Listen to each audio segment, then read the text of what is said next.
now. Good evening and welcome. This is the regular session of the South Kingstown Town Council. It is Monday, September 22nd, 2014. Can we all rise for the Pledge of Allegiance? I pledge allegiance to the flag of the United States of America and to the republic for which it stands, one nation, under God, indivisible, with liberty and justice for all.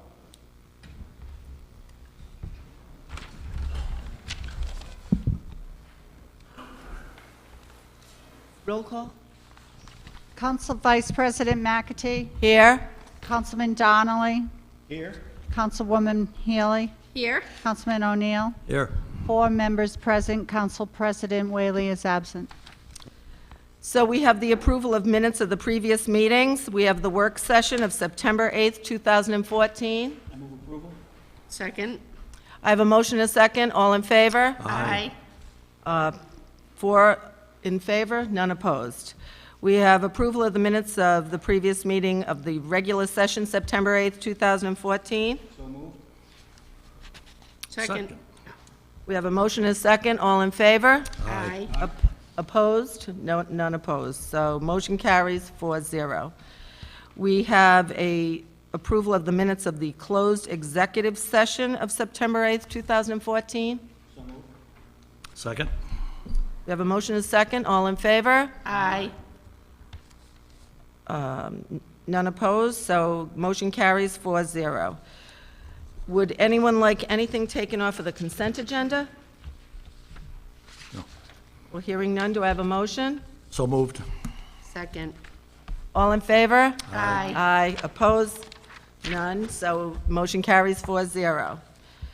So we have a new license 6A, a resolution granting a Class F1 19-hour beverage license to the Southern Rhode Island Chamber of Commerce, 230 Old Tower Hill Road, Wakefield, Rhode Island, for the Taste of Southern Rhode Island charity wine and food event to be held on Thursday, October 16th, 2014, from 5 p.m. to 8 p.m. at the Peacedale Mill Complex, 1425 Kingston Road, contingent upon a firefighter detail on site, application by Richard A. Pike of 655 Post Road, Wakefield, Rhode Island, and this is a renewal.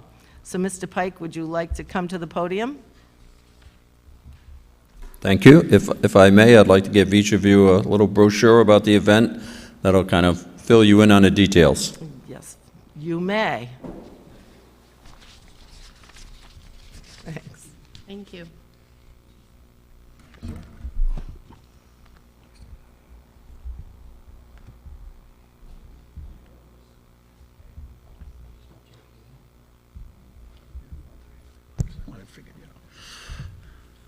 You notice on the front, it has the details of when and where, and on the back, it has all the folks who are participating. We have 28 vendors who will be serving food and wine, mostly all local, all southern Rhode Island, but most of them in the South Kingstown, Narragansett area. There'll be wine, beer, and Sons of Liberty will probably provide us with some of their award-winning pumpkin spice vodka.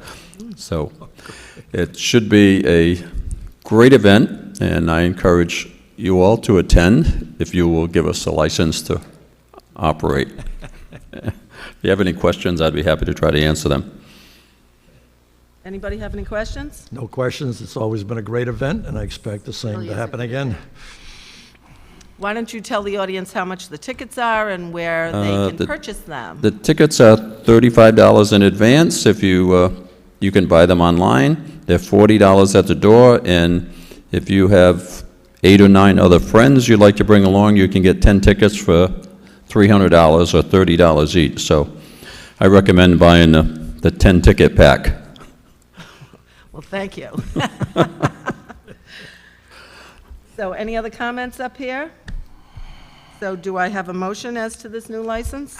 I make a motion to accept license 6A, a resolution granting Class F1 19-hour beverage license to the Southern Rhode Island Chamber of Commerce, 230 Old Tower Hill Road, Wakefield, for the Taste of Southern Rhode Island Charity and Wine Food Event to be held on Thursday, October 16th, 2014, from 5 to 8 p.m. at Peacedale Mill Complex. Second.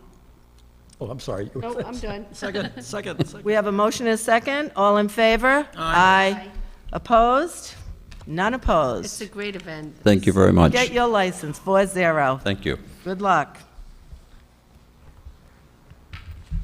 So now we move on to public hearing 7A. This is a public hearing continued from June 23rd, 2014, relative to an application for expansion of a license to keep and sell alcoholic beverages in South Kingstown in accordance with the general laws of 1956 as amended as follows. Class B victular liquor license. Application for expansion of a Class B victular liquor license filed by Tops, Inc., doing business as Chop House Grill at 191 Old Tower Hill Road, Wakefield, Rhode Island, by Deborah J. Samaras, Treasurer. Applicant requests permission to expand the area in which alcoholic beverages may be served to include an expanded patio area, subject to approval by the Zoning Board of Review, and is further defined in the amended site plan dated April 15th, 2014, on file in the Town Clerk's office. Said expansion is contingent upon compliance with all town ordinances and regulations, the payment of any municipal taxes and user fees in arrears to the town, and the correction of any fire code violations. And I see Mr. Samaras is here tonight to discuss this issue. Would you like to come forward? Hello, Good evening. good evening. In advance of that testimony, could you have Oh, we got to open the, into the record the terms of the special use permit that would be considered by the council? so that's Dale's, Third paragraph of her memorandum okay, before you from Sue Flynn. start, Charlie, you want to do it, Dale? The building official has informed us that the zoning board granted a special use permit on September 17, 2014, with conditions. The board's written decision is not available at this time. However, the conditions imposed by the zoning board include that the use is granted for 1 year from the date that the decision is recorded in the town's land evidence records. Occupancy for the patio is limited to 50 people. No music is allowed, and no patrons outside after 11 p.m. As noted in the prior session, we indicated that what's before you this evening is an application requesting an expansion of a liquor service area. This is not a new license request, but rather an expansion of a liquor service area to the area that's been identified within the application. To do that, there was a necessity for a special use permit to be granted through the Zoning Board of Review. Zoning Board of Review amended previous special use permits that had been granted so that it would allow for the service of alcohol based on the approval of the council being provided, but that the limitations as set within the special use permit would be a condition of any approval being considered by the council. Thank you.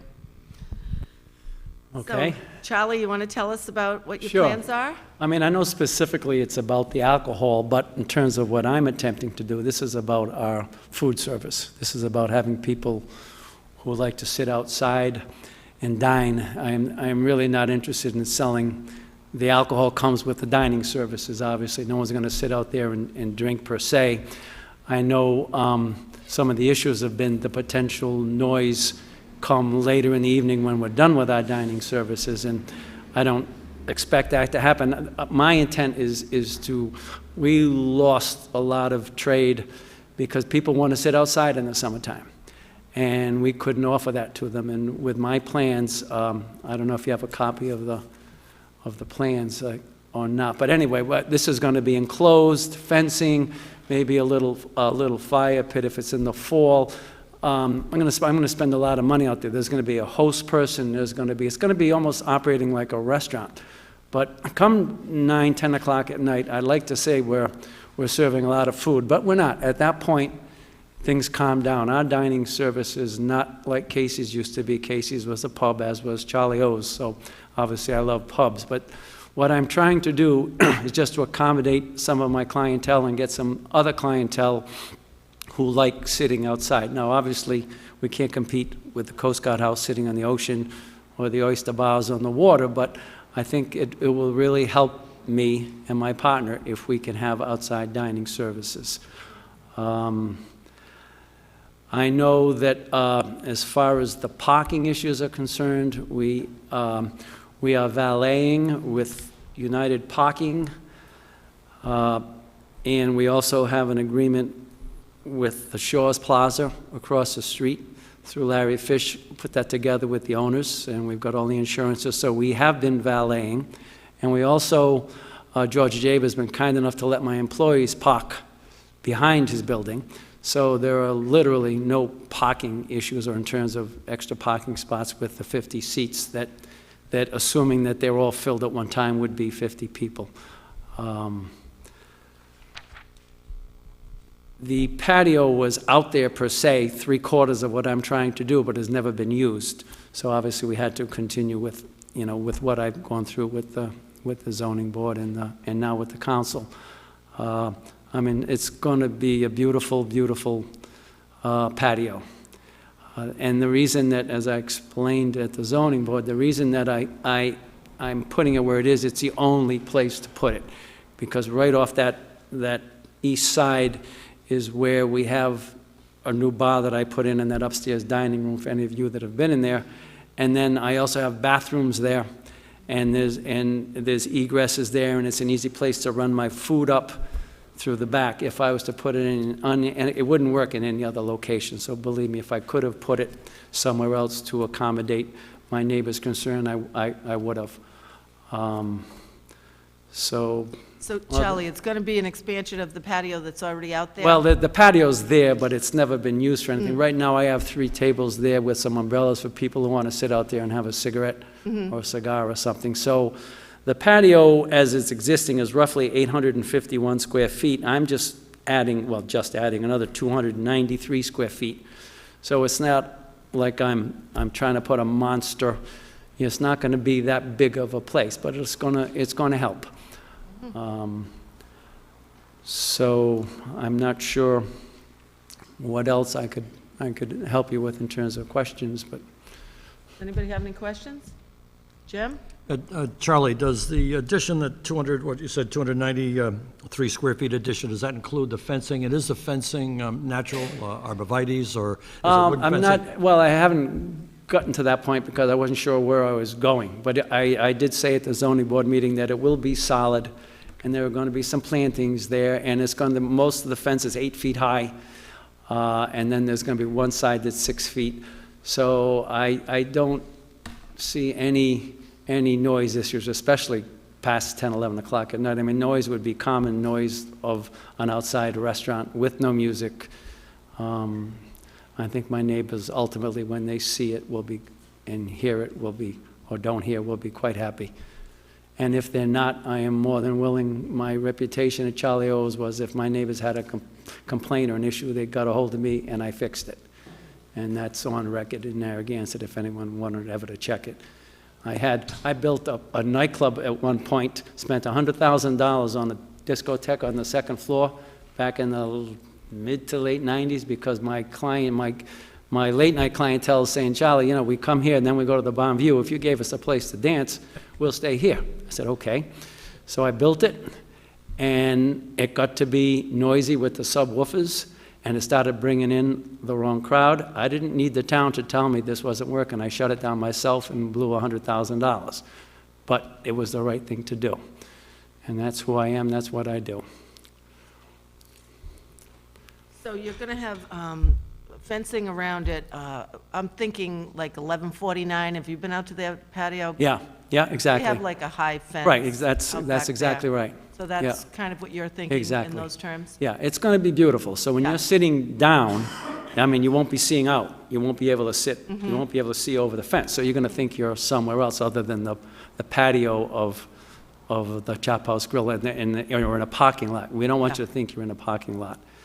And I don't suspect that any of the, some of my neighbors' concerns was the fact that it might become a late-night place for the young crowd to come and drink. And my experience, and I've got a lot of experiences, there's no way they're going to come there to drink, because they're going to be by themselves. There's not going to be anyone else there. They're going to be at the Coast Guard House. They're going to be at Amalfi's. They're going to be...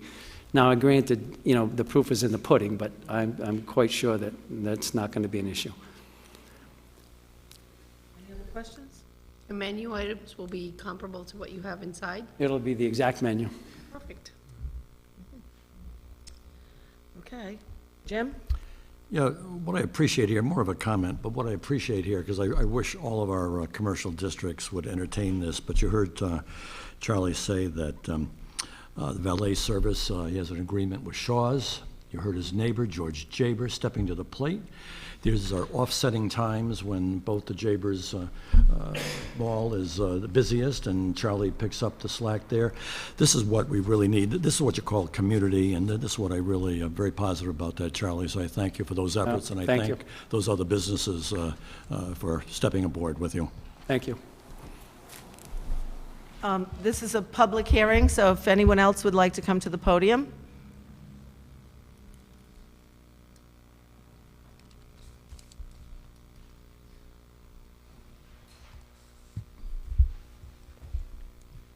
Good evening. My name is Michael Fitzpatrick. I represent the abutting owners, Bob and Rosalind Castiglione, who live behind the Chop House and whose property kind of looks over the spot where they're going to be putting in the patio.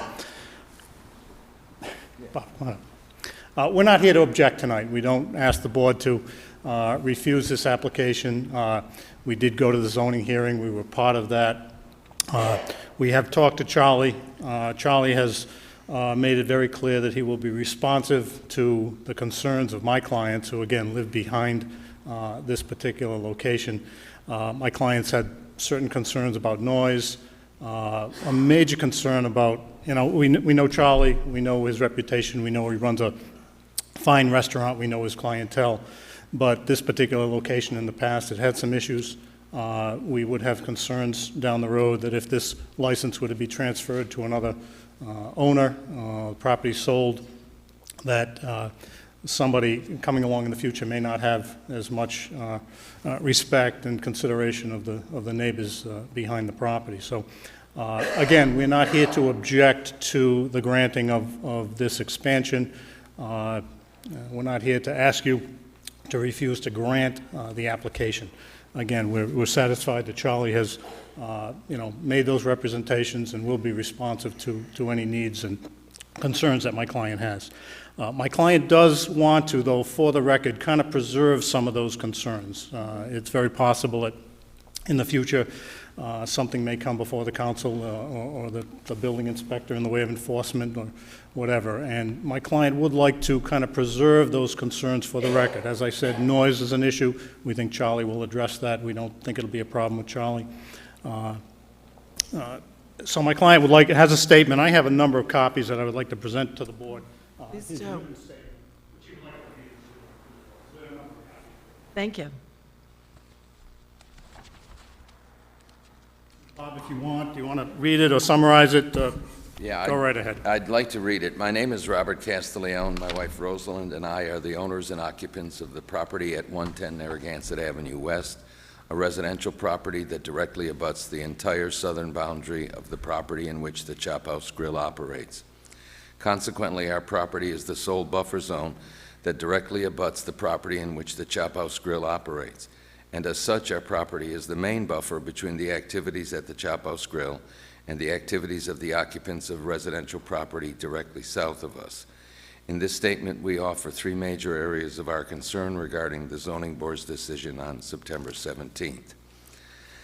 The first area of our concern was the unwillingness of the owners of the Chop House Grill to compromise on the location of the expanded area for keeping and selling alcoholic beverages in such close proximity to our home. We had indicated as far back as May 21st that if the proposed expanded service area were to be relocated to the northern end of the Chop House Grill, that is, if the building which housed the Chop House Grill were to be the buffer between our property and these expanded activities, we would not object to this expansion. In response to this part of our statement, Mr. Charles Samaras, representing Chapos Grill as the petitioner for a special use permit, indicated in my paraphrase that such a relocation of the proposed expanded service area for alcohol was not feasible from a business point of view.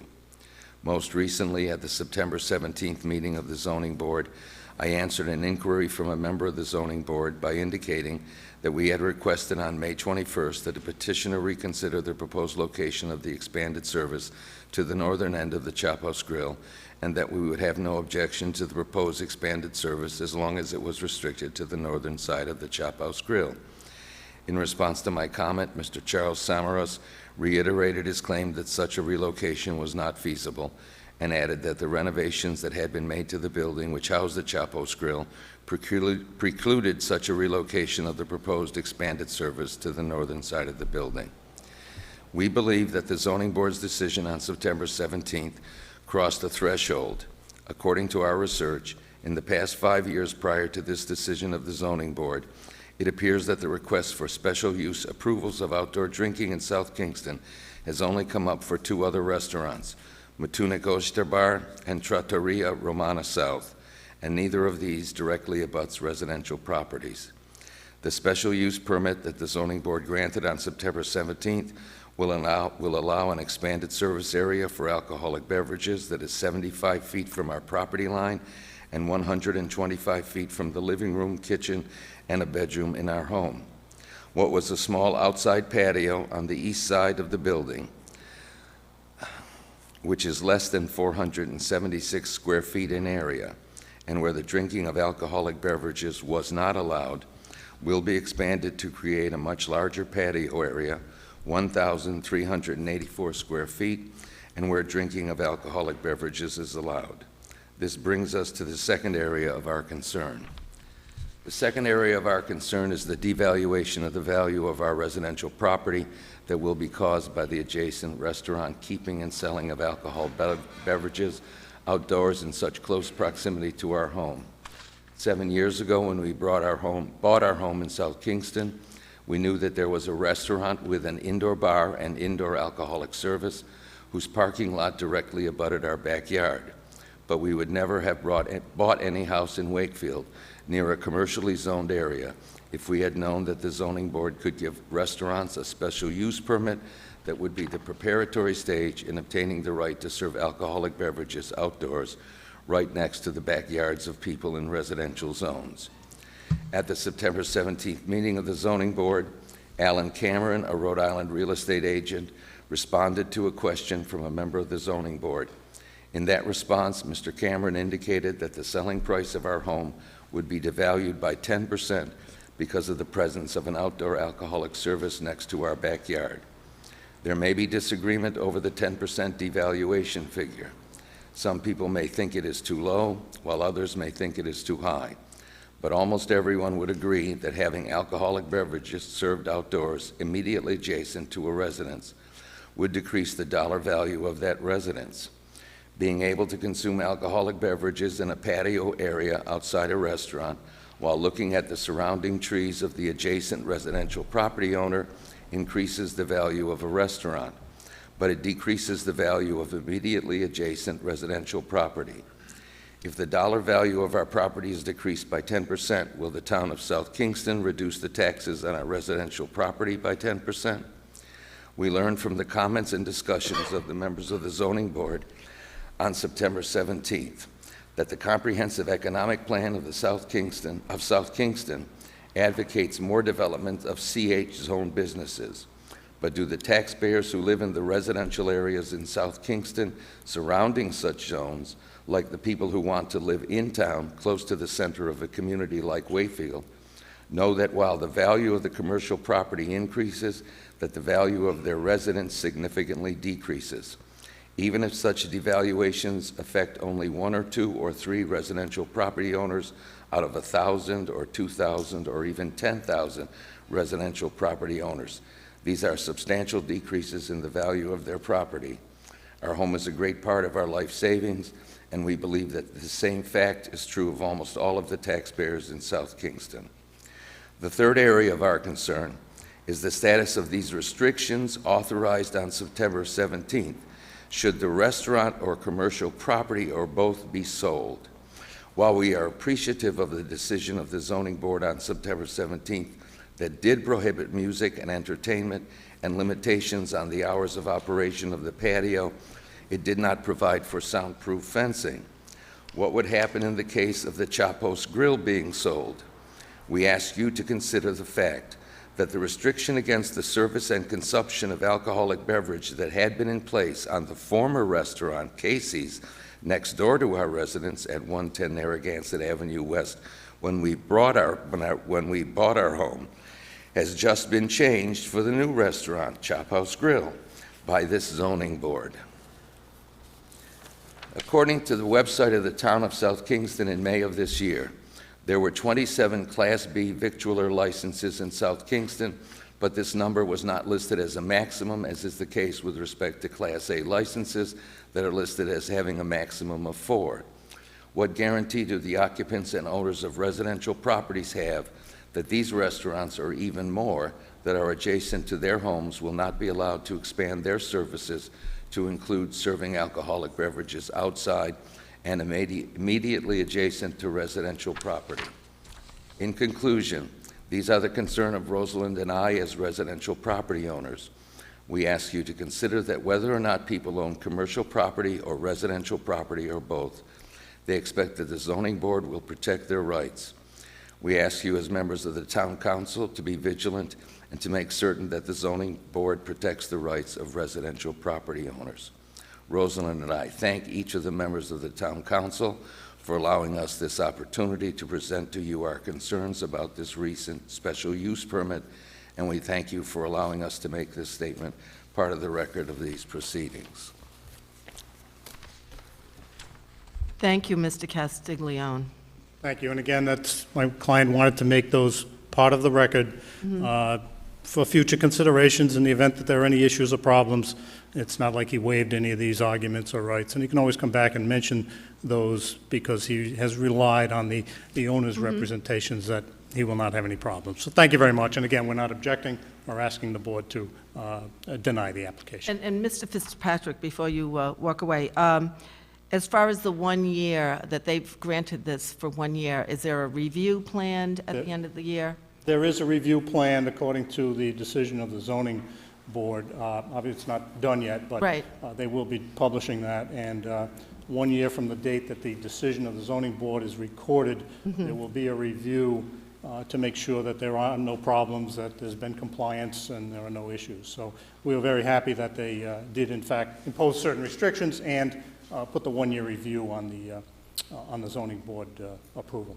Well, I'm glad that you all worked it out to some degree, and certainly, My clients want to be good neighbors. I'm sure Charlie wants to be a good neighbor, so I'm hoping everything works out fine. Thank you. thank you. Thank you.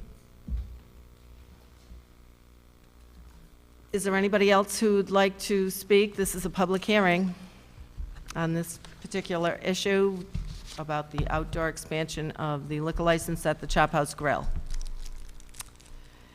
Hearing none, do I have a motion to close the public hearing? I make a motion to close the public hearing. Second. We have a motion and a second. All in favor? Aye. Aye, and opposed, 0, so it's, motion passes 4-0. So now it's at the table here for discussion.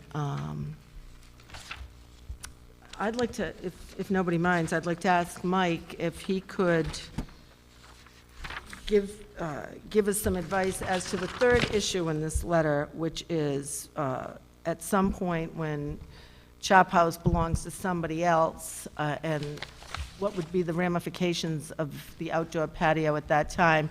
As we know, we'd have to reissue the liquor license, but would this next buyer have an advantage because of this? So whatever restrictions the zoning board have imposed, and presumably if you approve this, it will also be subject to those same restrictions. Those restrictions run with the property. So therefore, if the Chop House is sold, those restrictions would remain, and the new proprietor would have to go to the zoning board to seek an amendment of those restrictions if the new owner wanted that.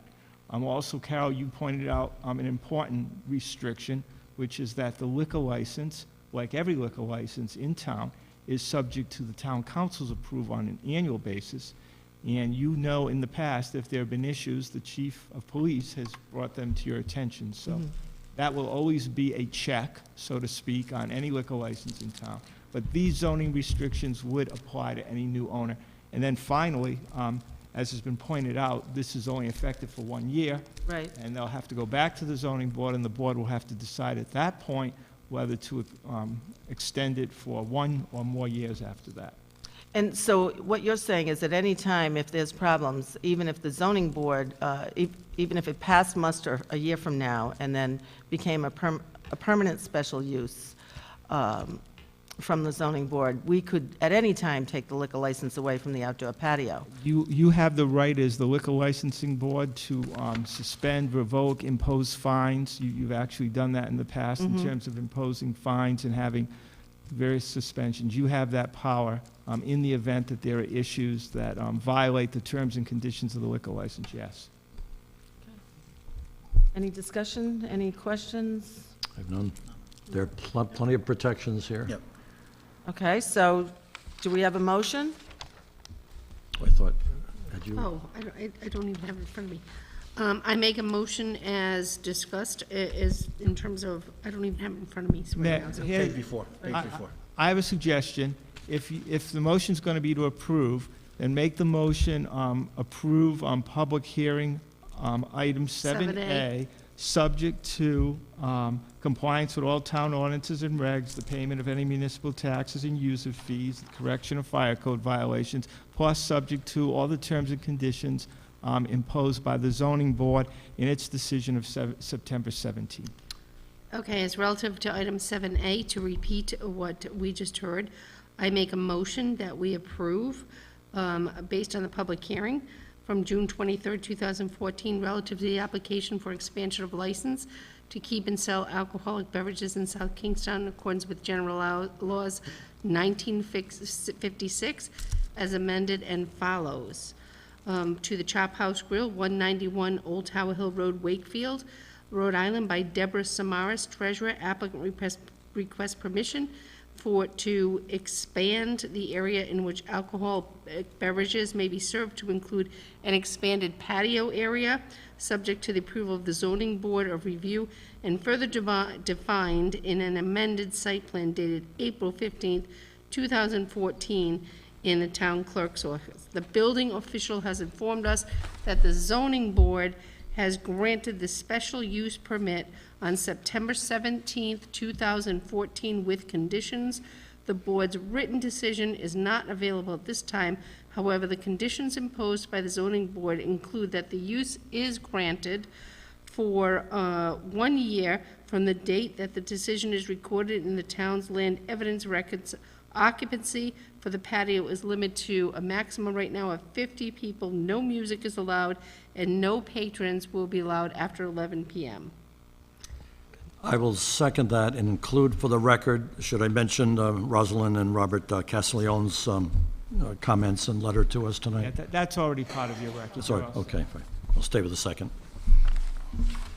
Well, we have a motion and a second, and I'd like to thank the Castigliones for showing up tonight, and we certainly appreciate the information that you've supplied us with. And I think you have seen that you've been able to work with Mr. Samaras, and I think your continued conversation as time goes on will be helpful. And with that said, all in favor? Aye. Aye. All opposed? Motion carries 4-0. Good luck to you, Charlie. Good luck.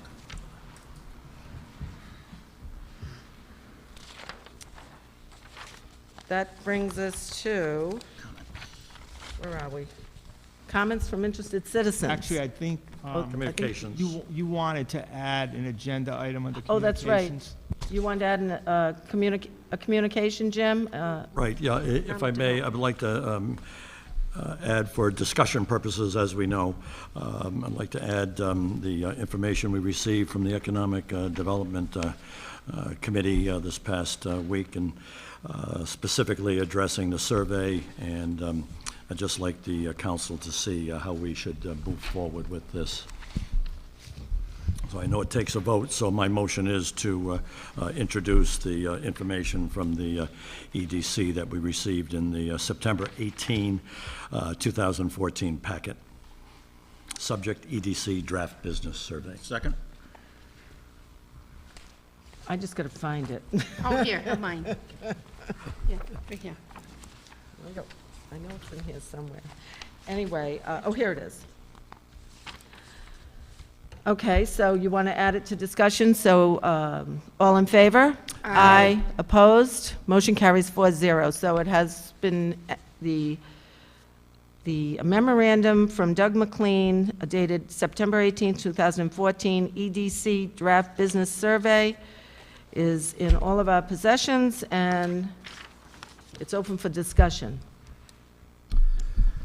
I certainly wanted to mention a couple of things. I appreciate the fact that the Economic Development Commission's been working on this, maybe for a year and a half now. And I know they'd like to hear from the council just maybe what our concerns are with the survey, or a combination of such, but I certainly know that I had a couple of concerns. Number one, I really think we've got an incredible department heads in this town hall. I think we have some great employees, and they really have to follow the ordinances and the rules and regs that we put in place. And I don't get that kind of comfort feeling in here from some of these questions that would reinforce that. My other major concern is my folks in the Planning, Zoning, Building Officials Office, we're like an enforcement agency. DEM, coastal resources, soil erosion issues, the new life safety codes. What we're doing is really responding to what the state demands. So I just don't see or feel any of that in this survey whatsoever, of the hard work that we have to do that are not of our own, generating capacity, if you will. So, as far as I'm concerned, I think our employees do an incredibly great job. There are always peaks and valleys where, everybody's in a hurry and but what's important here is not what happens now, but what happens when the next person buys this place, something new.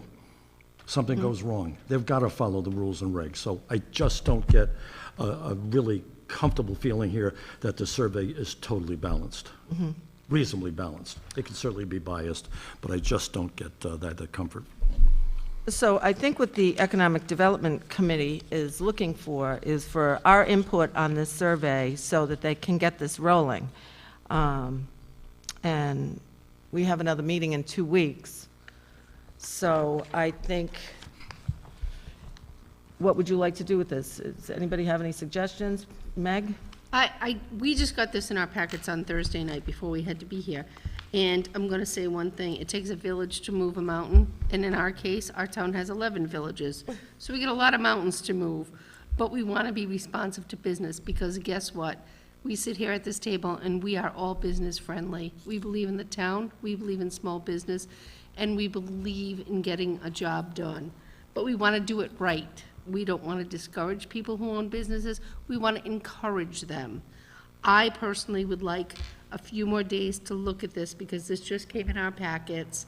And I personally am not ready to send it out, I agree with Jim, before I actually have a chance to review all the questions on here and where they need to go. But I think this is a phenomenal start. I do. yeah. I think it's a great start. And there's nobody that, I can't speak for everybody else, but I don't think there's anybody at this table that is anti-business. That's the climate that we live in. I mean, we have 2 large businesses, the rest of them, guess what, are small. Those are the people that are our bread and butter, and those are the people that we want to help. So I absolutely think this survey is a great idea. I think it's a wonderful thing, and it should be done. We just didn't have, we just literally had it dropped off dropped off in our mailbox over the weekend. So, That's just my own personal opinion. No, I think I agree. Carol, it's, there's both a cost and a process for doing business. And I think that these things are addressing, a process. I mean, what do they, with the planning or zoning or building or, different things like that. I mean, you have to jump through, people consider them hoops sometimes. Other times, it's just the way you have to do things. So I think that, a survey is great, and some people may have a good experience with working with the town. Some people may, in their mind, may not have as good an experience. But I think we should find out where we can do things better, if that's possible, and also give the information so people have a clearer, idea of what they have to look forward to get a business up and running in this town. And I think, again, it's like, I've been involved with surveys, and they're difficult to put together so you get the proper information out. And I think the information that's gleaned from it is almost more important than the questions asked. So I think that, can this be tweaked? Sure it can be. But I think that's gonna take some, more from the EDC. They've been more, involved with it than we have.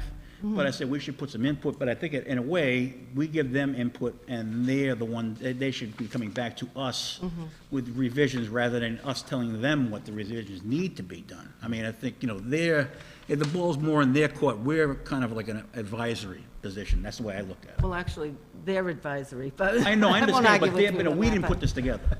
We didn't put this together. You know what I'm saying? I mean, we don't, Right. they're more involved with this. But they're asking us for input. No, I know, So I I'm think, saying we should input. and, go ahead, Jim. Oh, no, I was waiting for you to finish. I'm sorry. But Go ahead. I'll go first. They are asking for us for input. And I think if we have any changes that we make, that we would like to make, that we should suggest them to them.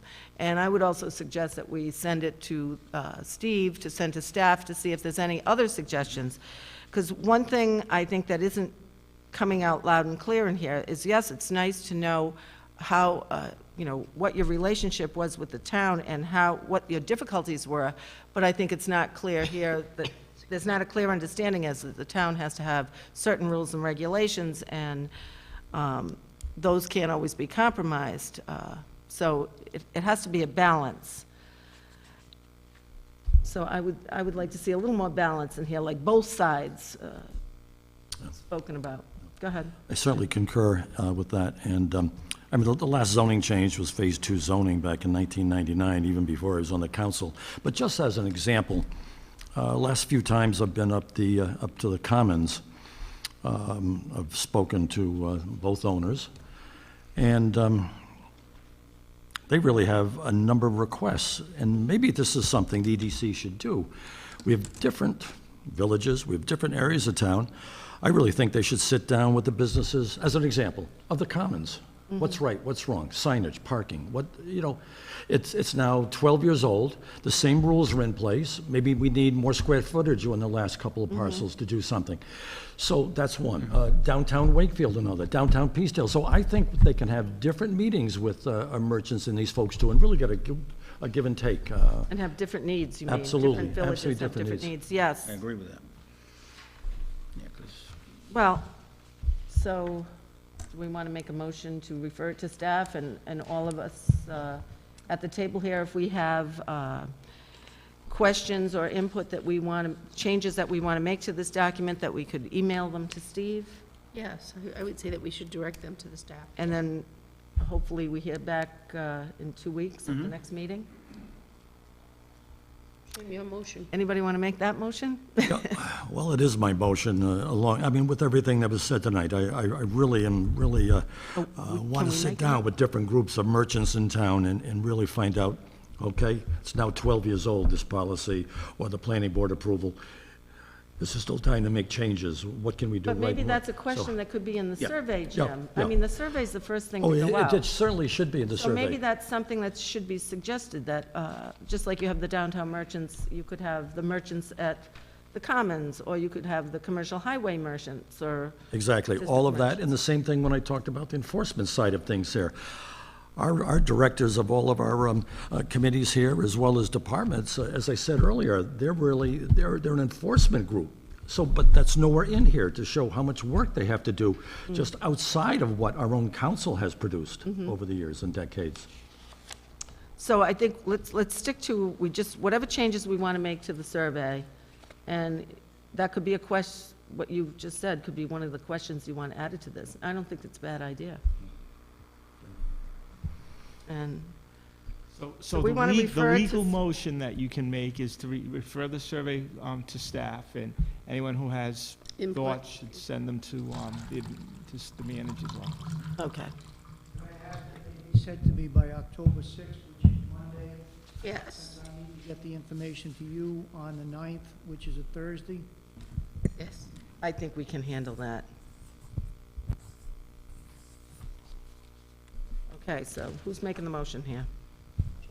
Well, that's my motion then, to forward some of our discussion points tonight regarding the survey to Steve Alford, and to have him by October 6th, so that he can work with the EDC chair and come up with whether it be a new survey or added questions to the survey. Yeah, I think most of it is fine. Yeah. You know, Yep, most of his first 3 pages were fine. It's kind of data-driven, and that's fine, too.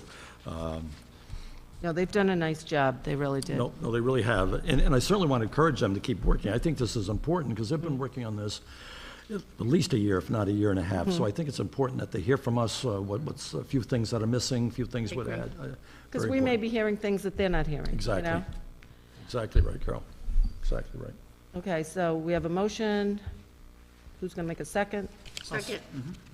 Motion is second. All in favor? Aye. Aye. Motion carries 4-0.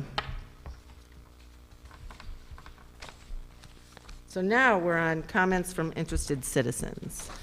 So if there's anybody out there who wants to talk, please come to the podium.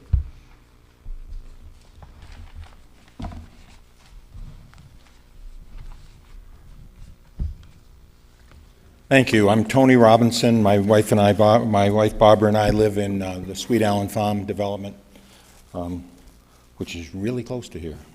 I have some comments I'd like to make on the proposed community rec center. When this rec center was first proposed in 2004-2006, we, the taxpayers, were in pretty good shape.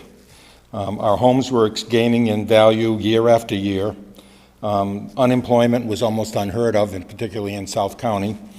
And the implication at the time that it was first introduced was that it was probably going to cost somewhere between $2.5 to $3 million. Well, now our homes are probably not worth what they were in 2006, even though we're many years removed from there.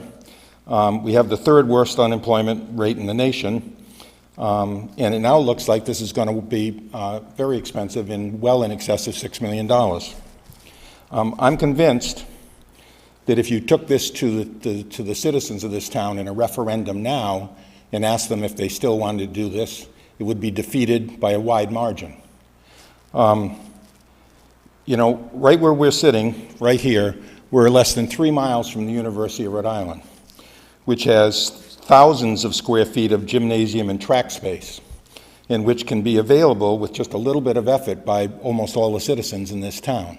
If you know the right people to call, and it's all on record who to call, you've got an awful lot of space that can be used that we don't have to build and pay for. Half of the activities that are mentioned in the needs list on the question and answer piece that came out on the 9th of September were things that you don't need a 20-foot high ceiling in a gymnasium to do. For instance, a fitness room, yoga areas, Tai Chi areas, aerobics. You just don't need a gymnasium to do those things, and I wonder if some space could be found in this town. South Road School leaps into my mind. That could be converted to some of that space. It's basically an area not much bigger than what's in front of me right here that could be used for that. And the other thing I've always wondered was there ever given any thought to the fact that you could put a $2 million addition onto the gymnasium at the high school? I know the answer is going to be, well, there's no parking, but there's lots of parking there. You've got unlimited parking behind the adjacent Hazard School, old Hazard School. I think there's at least 6 acres there if you start at the top of that hill and go all the way down to the bottom. I know some of it has to be saved for recreation and for football teams to practice in, but you've got an awful lot of area there.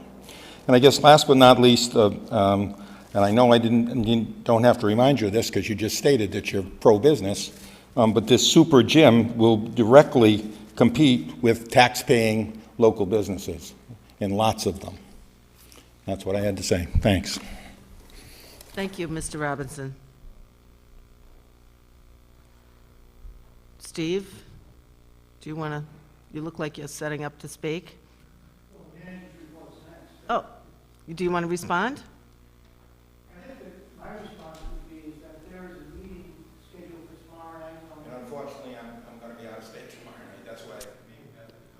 And I think that there's a number of things that will be addressed tomorrow night based on comments and questions that he's placed on the record. I think first and foremost, we are looking at a facility that would cost approximately $6.1 million. That's what has been put through a scoping process with the recreation planning committee, and then we'll present tomorrow evening. There certainly isn't an opportunity for us to build our existing high school. There isn't adequate space there, and also the Passive Fields is a dedicated space which has to be open for recreation. It can't be used for any other purpose. The town, back at the financial town meeting, when they approved monies to be used to renovate that space, used Bureau of Outdoor Recreation money, and as a condition of that use of those funds, the property is in perpetuity held for recreation purpose. So while that may be an idea, it's not one that we've been able to work with. There is not a need as far as some of the space that you talked about needing 20-foot ceiling. The recreation facility is really one large building with a smaller building attached to it, which would have offices, the receiving area as you walk through the doors, and 2 multi-purpose rooms that could be used for that purpose. So they're not looking to have that type of space in the expanse of a building. I think the main concerns that we have is that we have a number of municipal programs that do not have adequate space. One of the main concerns that we have in our community and across the nation today is to try to keep our students active and keep them away from just sitting home with internet or computers, and to provide them with active play space. Well, our recreation leagues at this point do not have the spaces to be able to have practice for the programs, particularly our basketball program. We'll be able to set up approximately 64 hours of space based on being able to have 8 teams in there, be able to get them in a couple of times a week. We don't have space right now for adult volleyball, adult basketball. These are people, any age group, from to senior citizens, that are looking for an opportunity to be able to stay up. What we're trying to do as a community is to recognize that the community needs to provide more services, and we see those as those more services. We have looked at the costing, the cost of the facility. We have established through the council's capital improvement programs over the past 10 years a declining debt service payment. The capital improvement program that was approved in January of this year has $10.5 billion worth of bonding that's necessary over the next 6 years. With that $10.5 million in new bonding, the $4.1 million for the rec center, there will not be an increase in the amount of property taxes that will be going toward debt service during this period. Decrease, though. What I'm saying to you is that if what our focus is that there's going to be additional property tax loading as a result of the bonding, the way we've structured all of our prior debt and the future debt would be to minimize what that impact would be. Now, certainly, if you didn't sell any bonds at all, and instead of having debt service that would be at $1.3 million and $1.4 million 4 years from now, it would be substantially less. But what we also have to recognize is that what we don't pay for that we need today is going to cost us more tomorrow. And we're seeing that just with the type of facility that we're talking about. When we first planned in 2004 for a town gym at that point, it was going to be a single basketball court that was being talked about. Based on the growth of the community and the multiple needs that need to be served, that would be inadequate in today's day and age for us to even consider building it, because it wouldn't be able to serve the purpose. What we've asked the planning committee to do is to work with different groups, understand what the community needs are, and then to put this thing forward. The bond issue that you asked is on the ballot for November, $4 million.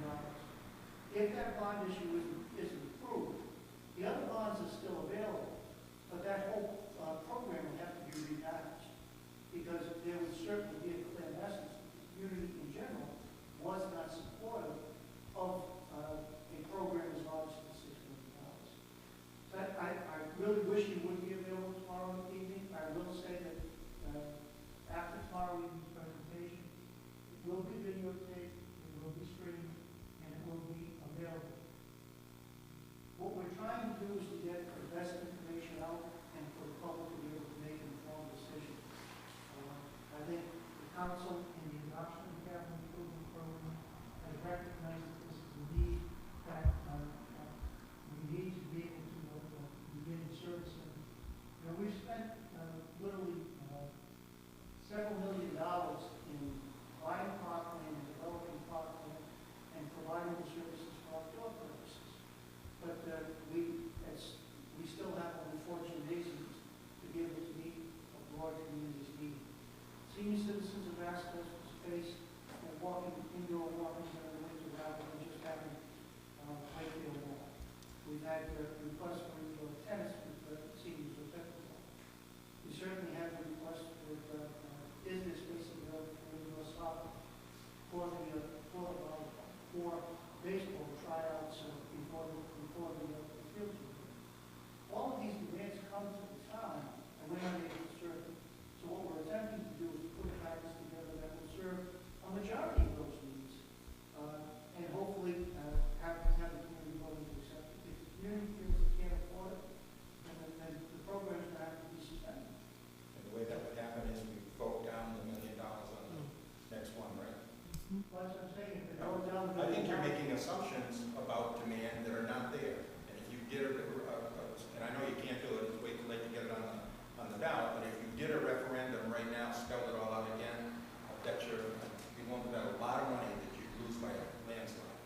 And Tony, I think what we're attempting to do is to get all the information out, what the overall cost is, what the different bonds are that are going to be used, so that the public, when they're voting on $1 million, recognizes that the approval on $1 million is really driving the overall project, because you need those dollars to be able to provide for the entire revenue needs for that program. I'm not trying to convince you of anything, I'm just trying to address some of the concerns that you expressed that I think many people in the community see in a different, have a different perspective. But certainly, the funds are well paid. Thank you. We're still on comments from interested citizens. If there's anybody else who'd like to get up and speak, the podium's open. Well, hearing none. Any comments from the table? Or do we go to Steve first? Jim. Oh, Jim. We'll go to you next, Steve, okay? Go ahead. I am, okay. No, just a few things coming up, and, gosh, I know the Wakefield Fire Station is having October 1st spaghetti dinner next week, and it's always been delicious. Animal Rescue League has got a wonderful event for a walk down in Narragansett here, Also next week, oh my gosh, you heard Dick Pike tonight talk about The Taste at the Peacedale Mill coming up, middle of October, October 16th. There are an awful lot of events here, but I'm just trying to recall them all. But Carol, if you or Meg can remember some of those, I'd appreciate it. Well, we have the Union Fire District's annual Memorial Firefighters Parade, which is Sunday, September 28th at 12 noon. And that starts off in front of the Palisades Mill at the Firefighters Memorial. And then, of course, there's the Panda Plunge, which is to benefit Welcome House, and that's on September 27th. But that takes us to Town Manager's report. Well, the item I was going to report on was inviting everyone to attend the meeting tomorrow evening, which is the Recreation Center's Planning Committee's opportunity to present to the general community where they are in the preliminary design of the project and to hopefully be able to address questions or concerns that may come up at that meeting. So I wanted to place that on the record and indicate that for those folks that aren't able to attend, it will be placed on the town's website, and it'll also be on ClerkBase for streaming purposes. The PowerPoint presentation that's made tomorrow evening will also be placed on website so that the public can review, and if there's questions that they have, pose those questions to us. What time is that, Steve? 7? The meeting starts at 7 o'clock. There'll be probably a 15 to half-hour formal presentation, and then a good deal of opportunity for questions or comments to be tendered. Terry will be leading the discussion along with the Planning Committee, and staff will be there to provide any assistance that she needs during that presentation. If there's no questions on either of the reports that are presented since the last meeting, I'd move to yield to the solicitor. Town Solicitor's report? So easy, huh?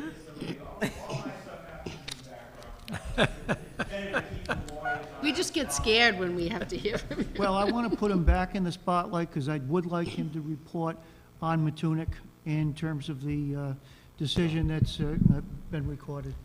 As you're well aware, CRMC did vote, in fact, to find that the town had met its burden with regard to environmental mitigation concerns and conflict of use issues. That decision is now formally of record. The next step is for that record to be sent over to Judge Nugent. We're probably going to have a quick chambers conference with him, and we're in the process of setting up a briefing schedule.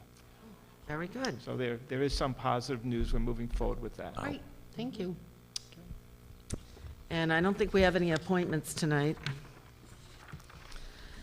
So that brings us to new business, item 13A, which is a resolution authorizing an award of bid to WB Hunt Company, Inc., 100 Main Street, Melrose, Mass., for the purchase of a law enforcement interview recording and management system in accordance with all bidding specifications in an amount not to exceed $15,800, including a contingency, and is further described in a memorandum from the police chief to the town manager dated September 11, 2014, and entitled Bid Recommendation, Law Enforcement Interview Recording and Management System.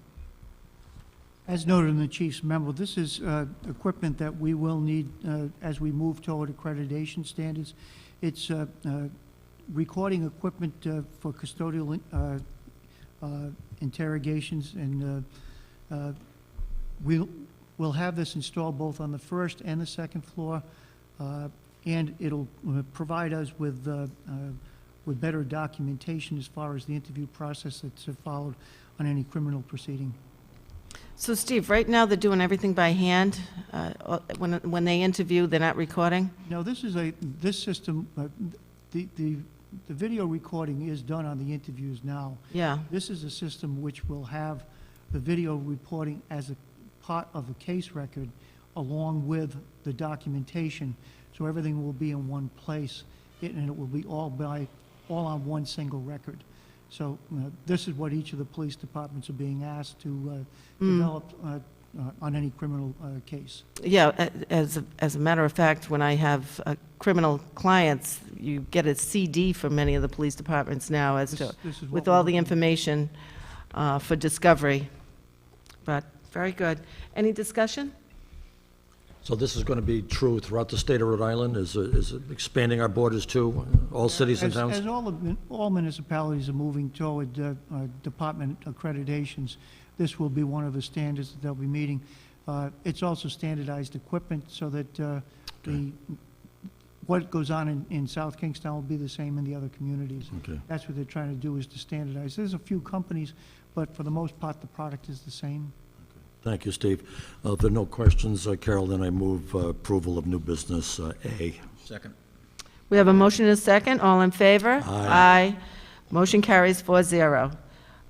New business item 13B is a resolution accepting a bequest of $25,000 from the estate of George J. Kutcher, Jr. in memory of Betty Ruth Fitzgerald and George J. Kutcher, Jr., and directing the funds to be deposited in the Library Improvement Capital Fund for the benefit of the Robert Beverly Hale Library, as further described in a memorandum from the Finance Director to the Town Manager dated September 16, 2014, and entitled Bequest from the Estate of George Kutcher, Jr., benefiting the Robert Beverly Hale Library.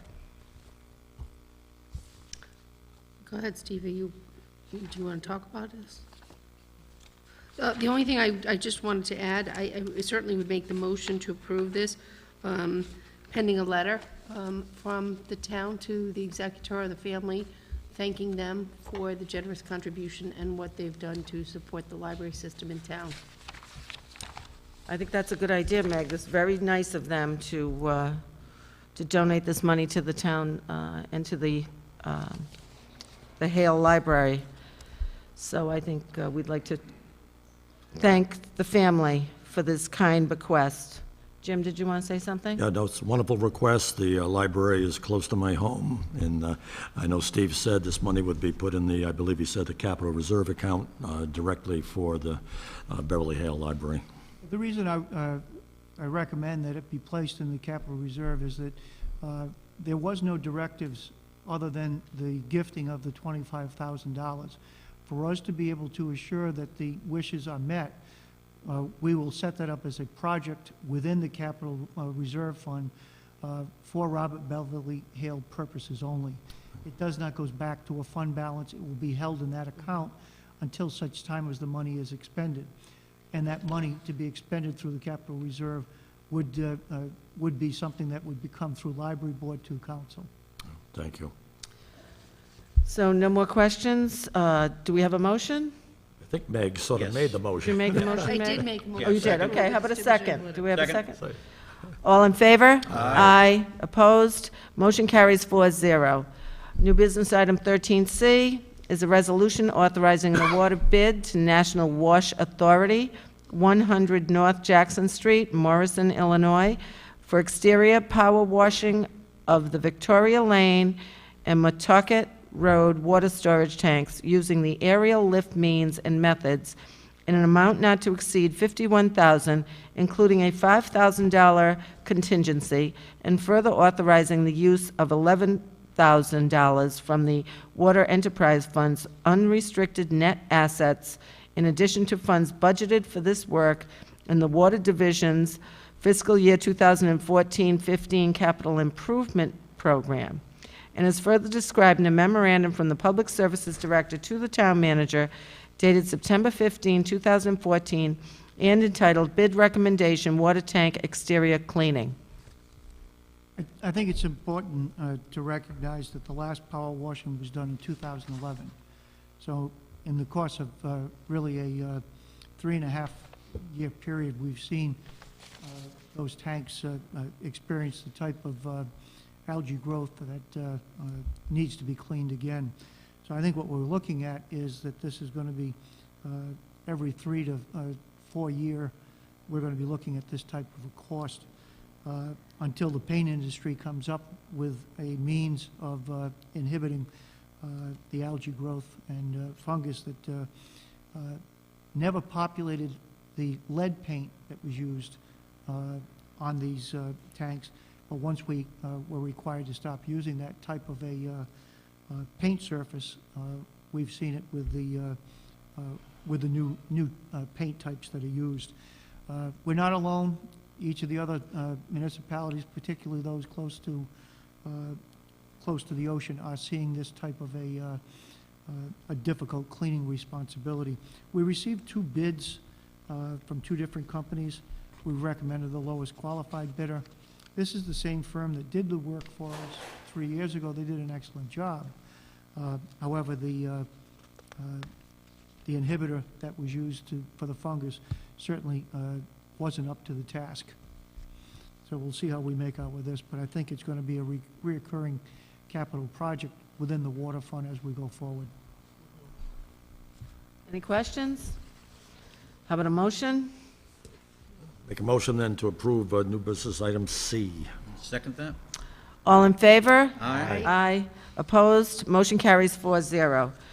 New business item 13D is a resolution authorizing the abatement of uncollectible tangible and personal property taxes for the years 2002 and 2003 in the amount of $15,034.79 and uncollectible motor vehicle taxes for the years 2002 and 2003 in the amount of $29,840.60 for a combined total of uncollectible taxes in the amount of $44,875.39, as further described in a memorandum from the Finance Director to the Town Manager dated September 16, 2014, and entitled Abatement of Uncollectible 2002 and 2003 Motor Vehicle and Tangible Taxes.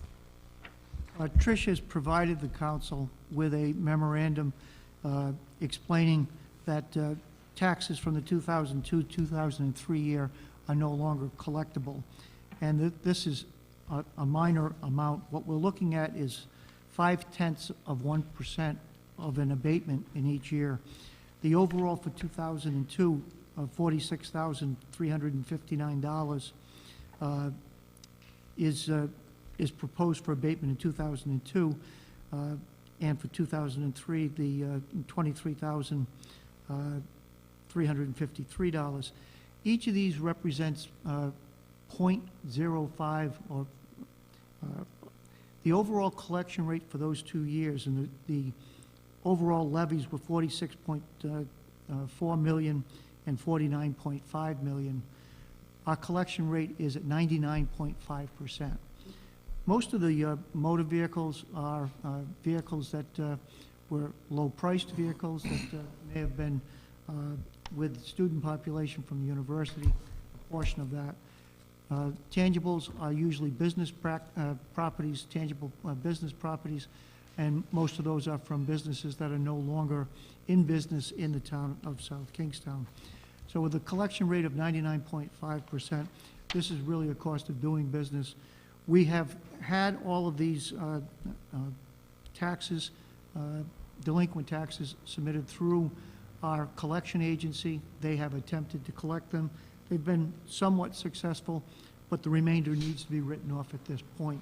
I would recommend the council authorize the resolution presented on the agenda as presented. I'd also like to point out that the statute of limitation has expired on these, so this can't bring a lawsuit. Any I do want to discussion? just correct, I said it was 46,000, it's 21,521, which is the 5/100ths of the 1%. I misspoke when I talked to the 2002 year. Thank you. Do we have a motion? Yeah, I'll make that motion to approve new business item D. If there's a second, I just want to make a comment. Second.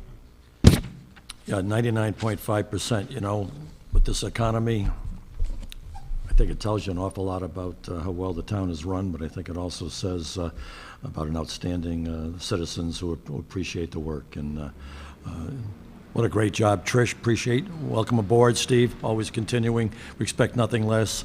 And that 99.9 target I know is sitting out there. Our collection office is second to none, and the entire staff does a wonderful job. But I think that certainly it's our residents that need the most credit because That's right. they're making it possible to get those type of collection rates. They certainly do. They certainly do. Very good. Well, all in favor? Aye. Aye. Motion carries 4-0. That brings us to new business item 13E, which is a resolution authorizing the town manager to execute a 5-year lease agreement with Verizon with the option to renew 4 subsequent 5-year renewals for cellular antenna placement on the town's public service lattice antenna in accordance with the terms of lease agreements as approved by the town solicitor and the sale of an existing equipment shelter to Verizon in the amount of $10,000.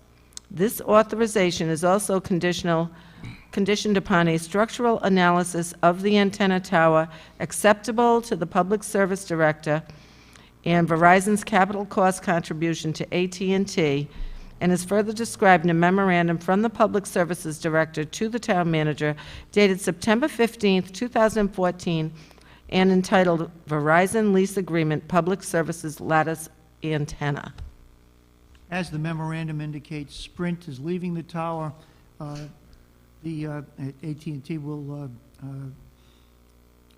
come in and use that same guy space area. There's a second component that's here. What we're looking at is a $10,000 sale of the structure that Sprint left on site as a component of the resolution. So I'd ask the council to approve the resolution as presented on the agenda this evening. I make a motion to approve item 13E as discussed. Second? Steve, so are we still making the same amount of money on these towers that we were before? Have we lost some lease agreements? No, we've lost, I believe, 2 on the water towers and 1 at the public services building. So, no, we would lose the income, which is about $30,000 to $35,000 per attachment. But as they go out, other ones have been coming in. So I think that eventually we're going to see a consolidation and have less requirements. But at this point, we'll have to adjust, our revenue estimates on a year-to-year basis based on who's coming and who's going. But each of those attachments is in the $30,000 to $35,000 range of income for us. Other than at the public services building. The public services is a 60-40 split with AT&T getting 60% of the rental. So when Verizon comes on with what you approved tonight, Verizon will be paying us, but 60% of that will be going to AT&T. But that's the same 60% when Sprint was there that was going to AT&T. So it's not a loss with there. But we are going to see a decline, I think, over the next couple of years. Okay, thank you. Are we ready to vote? All in favor? Aye. Aye. Opposed? Motion carries 4-0. This is new business item 13F, which is a resolution authorizing an award of a 3-year contract with the option to renew for 2 additional years at the discretion of the Finance Director to the Washington Trust Company, 23 Broad Street, Westerly, Rhode Island, for banking services at prices and fees no greater than quoted on the proposal dated August 29, 2014, with said fees to be covered through compensating balances, and as further described in a memorandum from the Finance Director to the Town Manager dated September 17, 2014, and entitled Banking Services Recommendation. The recommendation that you have before you, after Trish reviewed the 3 submittals that came forward, 1 from Washington Trust, 1 from Citizens, and 1 from Webster, the recommendation was to award the 3-year contract with the extension potentials to Washington Trust. As noted on the first page of her recommendation, the bid for basic services cost is $8,415 each year for the 3 years, with a requirement for a compensated balance of $841,000. And they're guaranteeing a 1% credit of 1%. So what's that mean? It means if you go to $841,000 as a compensating balance, the $8,415 that you're paying for services is zeroed out, so there's no cost associated with the services. This is the full range of banking services. Prior to this, all of our bank accounts were maintained through the Bank of America. They did not submit a proposal.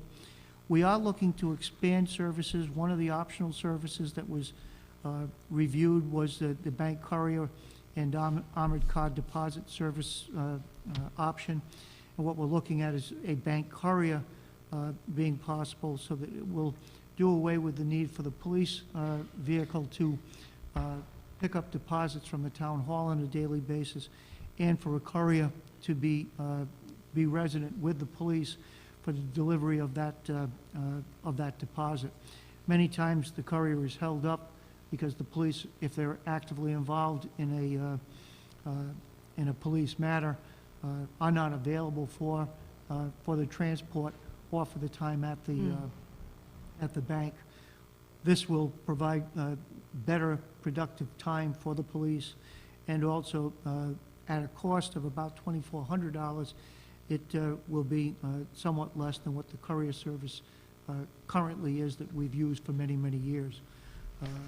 That's been an excellent service for the town, but I think as we look at the amounts of money that we are carrying in deposits on a day-to-day basis, that a bonded bank courier makes proper sense.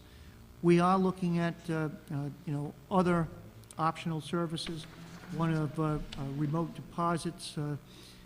This is something that we would look at probably within the next year. Other services such as payments using automated clearinghouse credit systems are something that are probably going to be here in the next several years. We'll have that as a defined cost within the proposal if we decide to take advantage of it. The last that we looked at was lockbox services. We're not recommending that we consider that anytime in the immediate future, but again, we'll have the cost in place if we were going to use that. For those that aren't aware, with a lockbox, I'm uncomfortable with tax payments being sent outside of the town or outside of the state. We would only look at a lockbox if the value to the town was that we did not have sufficient controls and personnel in place within our tax collection office to be efficient in the collection of the and timely deposits. That's not the case at this point. So what I would recommend the council is that the council approve the banking contract as presented in Trish's September 17th memo.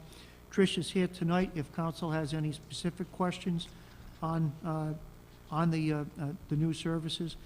One of the other things that we did make sure of is that all of the computerized programming that's here will work in conjunction with the Munis accounting systems that we've got installed. So this should make us much more efficient and really serve our needs going forward for the next 3 to 5 years. So I would recommend the council approve as presented this evening. Any discussion? Good job, Trish. Just one thing, Carol.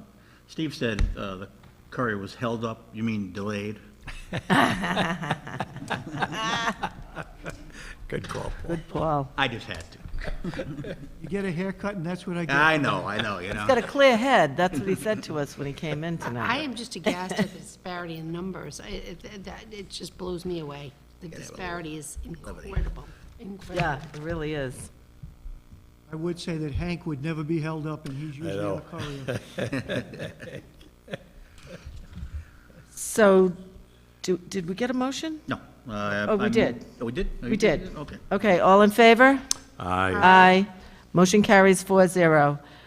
New business item 13G is a resolution authorizing the reallocation of $10,000 in capital improvement program reserve funds originally approved for the fiscal year 2008-2009 capital improvement program for Tuckertown Park picnic area and buffer enhancements for the replacement of the irrigation system pump at Tuckertown Park Athletic Fields, and as further described in the memorandum from the Director of Leisure Services to the Town Manager dated September 16, 2014, and entitled Tuckertown Park Irrigation Pump Reallocation of Capital Reserve Funds and Recommendation for Award of Contract.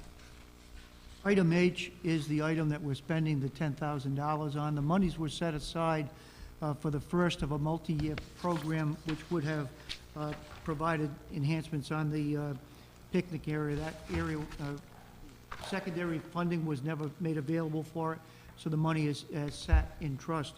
What we're asking to do is to reallocate that because we need to have that irrigation system up and operational this fall. With the amount of use that we're getting on that soccer field, it's going to destroy that turf if we don't get proper water supply. Sounds like you need it. It is pretty dry out there. Boy, it is. So, do we have a motion? I move we approved item G under new business. Yep, second. All in favor? Aye. Opposed? Motion carries 4-0. So, having no further business, do I hear a motion to adjourn? So moved. Second. All in favor? Aye. Motion carries 4-0. Good night, everybody.